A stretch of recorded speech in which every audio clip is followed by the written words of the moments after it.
Un cynique est quelqu'un qui croit que les gens sont motivés uniquement par leur propre intérêt et que par conséquent personne n'est digne de confiance. Le cynisme témoigne d'un mépris pour la nature humaine en général et d'une grande méfiance. Les cyniques sont pleins de dédain pour leurs semblables. C'est pourquoi les chrétiens ne devraient pas être connus comme des cyniques. La Bible contient des exemples de personnes cyniques. Job a lutté contre le pessimisme pendant les jours de son tourment, maudissant le jour de sa naissance. Job 3. Jonas a fait preuve d'une attitude cynique envers Ninive, en croyant que les Assyriens ne méritaient pas le pardon de Dieu. Jonas 4. Lorsque Philippe est allé voir son ami Nathanaël pour l'amener à Jésus, Philippe a dit: Nous avons trouvé celui dont Moïse a parlé dans la loi et dont les prophètes ont aussi parlé. Jésus de Nazareth, Jean 1, 45. La réponse de Nathanaël est pleine de cynisme. Nazareth peut-il venir quelque chose de bon de là? Verset 46.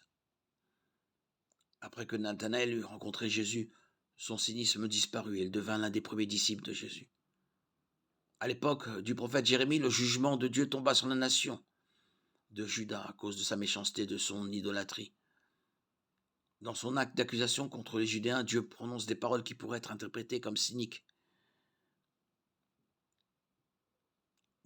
Gardez-vous de vos amis, ne vous fiez à aucun de vos frères, car tous sont des trompeurs et tout ami est un calomniateur. L'ami trompe son ami et personne ne dit la vérité. Ils ont appris à leur langue à mentir. Ils se fatiguent à pécher. Vous êtes au milieu de la tromperie, dans leur tromperie. Ils ne me connaissent pas. Jérémie 9, 4, 6. Bien sûr, Dieu ne prône pas le cynisme parmi les justes. Il révèle plutôt comment la nation, dans sa poursuite de l'iniquité, a abandonné toute vérité.